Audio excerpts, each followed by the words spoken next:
Hangang the Congress na BJP bu Pidrit Thokna Sidakre MLA Kuntramathoi Piu Sanalepak Ontoke Hai Kiba Luchingba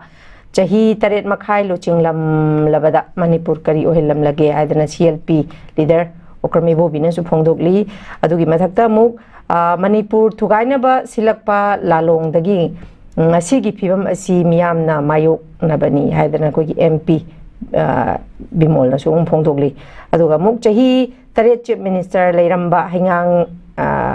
Awat pa later Roy Kalubani Adubu Masidi Chaningai Laitaba Imung na Thale Hadana Sarachandra na Supongdorali Masidangrang Pangtoki Bahangang Block Committee Interaction Program Amada Tongan Bakugi Koi CLP leader Aduga Kogi Inergi Kogi Ojabimol Hariba Kogi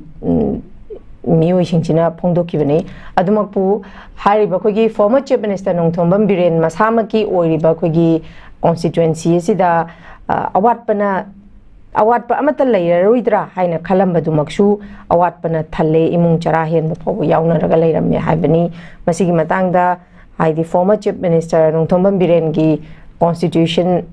masamakta haibdi each and every family kuding maki mipung kuding makta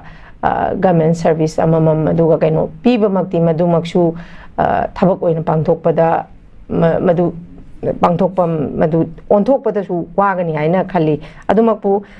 any the MLA Malayagasu Minister Malayagasu lay back to the Punamak Awat Palay Roy Hai Basi Maksu Taboin on top of the Wagani Kali Dumakpo Zarin Kudaina Laxani Wapandi Masagi Chahi Taret Haiba former Chief Minister Nongthombam Birena Purak Pasida Haiba Hazuki Lebaki Toybe issue Singsi Tokpani Habagi Kogi ruling amadi opposition gi blame game se dumak tauna duna lai adu hojik thambi thamjari ba warol mayam sigi matang da Rinku gi moti kari kamai tambi ni koina yengu matamda political India gi democratic system sida political party singna magi role si longna ba dum pangai opposition na kogi ruling da kogi mogi asoiba sing yengsin ba critical kano piba comment piba adagi mogi asoiba sing du highlight to ba miyam khangan ba aduna maram orkanda makoigi oiba political party dugi aduna thajaba porkna bagi chanabi si adum chanaraga lai tawadabu manipur da thokleba thokiba thodok sida koigi sri hanagi chief minister oibiramba sri okram ibobi na lusingba matam ama leramni kano tam ahumnak ni mana pubiram si matam da su magi mathakta dissenting voice yam lakhi ha tare opposition party singbegi makoi magi mathakta lakhi ba dissenting voice si lebak si ban blockade to hole degi fact and control gi machine yam le hengat le hai mana chingba mayam ama critical comment mayam ama pigi ha tare madugi potuna maram waraga ma Sri Okrami Bobi Hanagi Kogi Chief Minister si maduna maram waraga ma surrender tawgide ma maning hallaga sakhide adu thengnaraga lae tawudabu madumba mayam du election amu torokpada masidi keno natabani na miyam gi apam natti habadu dagi moi handakida maithiba ma laihibani mamagi keno gi da 2017 gi da Odasu mighty vibes see am sound mighty body nate 28 MLA Congress MLA ka gibani aduga matamdu the BJP MLA di kumathoi kitang ka gibani adubu ally kano torakanda akhina moina government du sembagi nium lejaram gani magi constitutional gi ayaba adagi adu leirangani maduna top of mum orakanda oigraba matungda adudi hujikti amu kano na Sri Biren Singh na BJP gi oina vote se yam phangakpadagi Sri Biren Singh na chief minister ore adudigi 2017 dagi orakpaduna chahi taret makhai ayudi next election da hen masing du kunsaga mari hen ka da na la akanda keno si orakpa matam dadi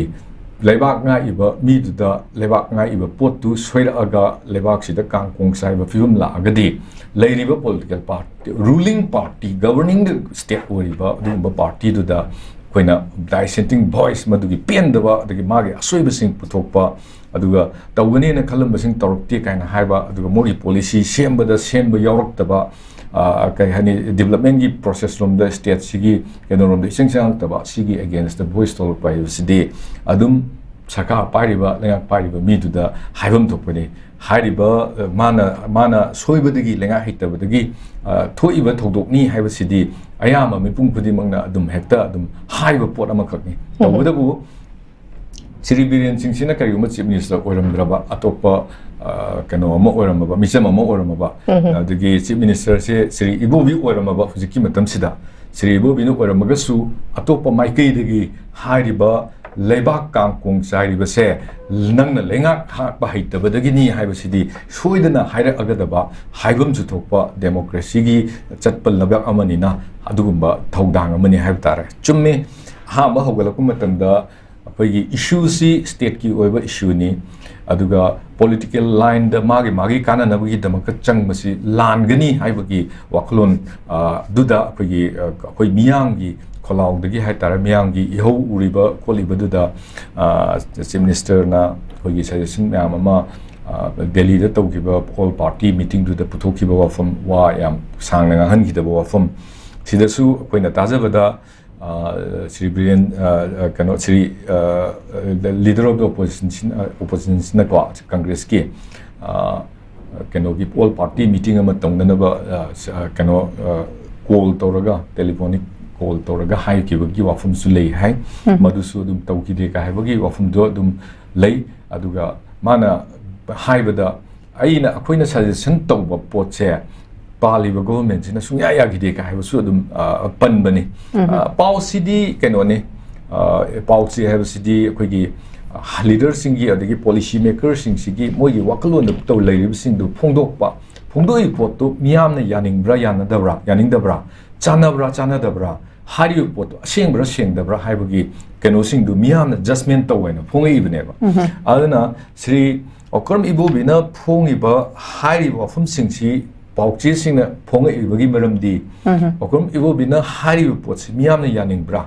Yaning Dragana Madugi reaction at the Laxagani. Aduka Tasunatre, Masigi Todoxida, Masigi Toramsida, MPU and Ozik Labiriba, Energy, Sri Bimol, Koijamna. Zabimol Koijamna, Man Su Adum Lengaki hate Lengak Haitaba, Aduga Suma Mamsi, Nuaitaba Fundu Bahivatare, Masigi, Potsi, Maru in a governance Saitaba, Duga Haibadi, Kanosinsia Quigi, democracy or about democratic norms, so Satadana, Quigi, a little dictator rule, Gumbagi, Mong, Makata, Chalapagi, Port Urapa, Aduga meaning Ang Batarataba, Duga solution. Toy Iran Sigi solution the walk talk the Dagi Huziksu Kanogi crisis solution the Bagi the rope to map Ama, Huziba Udaba, blueprint in Udaba, Sumam see the dissenting voice told of privacy, political party, Hoimana, Margaret Topasi Matoni, Adu Kerita would not with politician give Matoni, Adugi, put to the adjustment of Uduna, Hoigi, Miam Sigi. Matoni have tare, and I am interesting over Pauni, Masigi Pakum Soidana, BJP na, Pirakani have a su Adam Asa Tamjayana, Tamzeke. Okay. Hazarin Kuloshila Padagigi,